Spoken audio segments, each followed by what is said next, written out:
I got this comment on my last video about the Haunting of Bly Manor, and I thought it was really great, and I just wanted to touch upon compulsive heterosexuality, as well as how that just related to Dani from Bly Manor. I related so much to Dani growing up, and I felt so impacted by her story. She essentially had a male fiance that sort of came to be because they were best friends growing up, and then he got dared to kiss her, and then they sort of just started dating, and then he proposed, and she was like, oh, I want to live this, I want to really enjoy this. But it seemed like she was just sort of going along with it because she wanted to make other people happy and fulfill their expectations of her.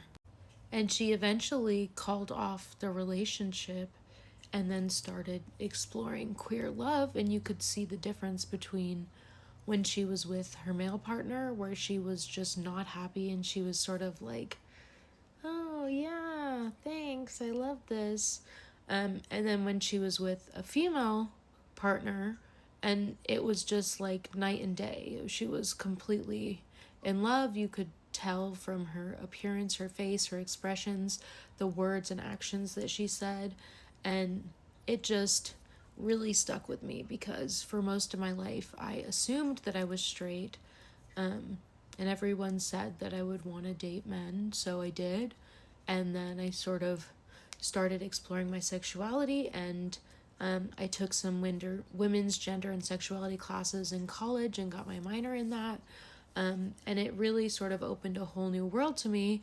And as I've gotten older and I've started exploring my sexuality, I've sort of realized that I find the most love when I'm with females, and I definitely would classify myself as mainly gay. Like, there are some men that are okay, but I prefer to stick with females.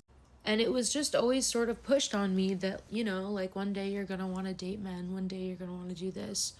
And every piece of media I saw sort of portrayed these straight couples and nothing else. So I sort of stuck with that, and I thought that would be good for me, and I thought that that's something that I wanted. But as I sort of grew up and came to terms with myself and my wants and needs, I realized that that was not the case. And now I'm pretty much exclusively looking to date women, or I'm pansexual, so gender does not matter, but I pretty much stick to non-binary women. There's also, trans individuals. I sort of just stay away from the whole, straight male, because it just does not provide me happiness in the ways that other identities do. But this is all just relating to this concept of compulsive heterosexuality, which is just these societal pressures that sort of make women think that they should engage in these heterosexual relationships, even if they're not necessarily that. And all of society and the media that we see sort of forces this identity onto us. And like, even the phrase, it's just a phase. It's when people doubt that trans individuals, when they're kids, actually know who they are, or that if they know that they're queer when they're a child, it's sort of pushed aside and said, no, you don't understand your feelings, you don't know this yet, you just are lost. And the media just pretty much only portrays straight relationships. So when you think of, oh, I want to get in a relationship, that is the only example that comes to mind. And I think it's so interesting that so many people push against, queer love being shown, and they say, why do I have to see this? This makes me so uncomfortable. And it's just very frustrating, because how can love make you uncomfortable? How can it's not like you, how can that really impact you? I see people that are religious, and I'm not religious, but it doesn't make me uncomfortable. If I was to go around saying, ew, look at all these straight couples, ugh, I would get harassed and people would come at me. But when it's said about queer individuals, that's not the case, and everyone just sort of accepts that and says, oh, it's a difference of opinion. But it's not a difference of opinion when one opinion is accepting everyone and promoting love, and one is promoting hate and sort of devaluing the lives of people just because of who they love and how they express themselves. The only way we can get around this compulsive heterosexuality is by educating everyone, by making it so that people know that queer people exist, so they know that these identities exist, and they have all the information needed to sort of fully grasp their concept of self and develop who they are as a person. And I think it's so frustrating when people come across and say, like, oh, you're brainwashing these kids into being queer. It's like, no, you're actually brainwashing these kids into being straight. Because the media and what society perpetuates. And it's really, really frustrating because if you see someone that's doing something, that doesn't mean that you're going to do it. And if you see someone that's queer and that makes you open to being queer, maybe you were just queer and never questioned your sexuality. And it's really important because it's estimated that like 7% of people identify as some sort of queer identity. And that's a lot of people.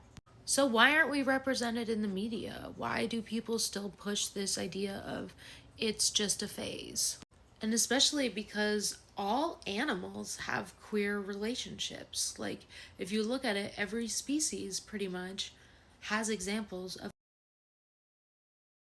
And there are biological reasons behind queerness. Like, I mean, even humans back to the Roman days and even before then, there were queer people. It's not a phase, it's not something that was historically frowned upon going back, hundreds, thousands of years. And it's been shown that there's differences in prenatal hormone exposure for queer individuals, and there's also subtle structural brain differences between people that are queer and people that are straight. And they've even shown that identical twins are more likely to be gay if one is gay. Like, the other one is also going to be gay. So there's genetic factors and a lot of things that can influence it, and it's not a choice. It's not something that someone would just suddenly choose to do.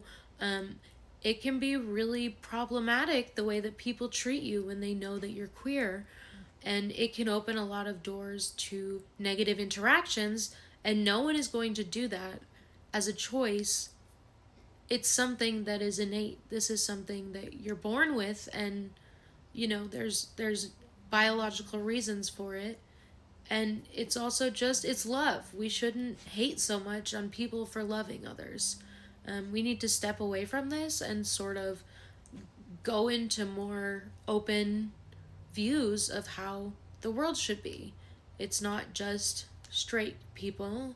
Like, us queer individuals are here too, and we matter, and our stories matter. And we need to be represented in media so people have these identity conversations and sort of have all the information that they need to live their best life and to fully understand themselves. So yeah, thanks for commenting. I totally, like, it went over my head when I was making my last video about the whole, straight couple at the beginning. I was definitely thinking about it when I was watching it, but yeah, it just took some reminding to get all of these points up.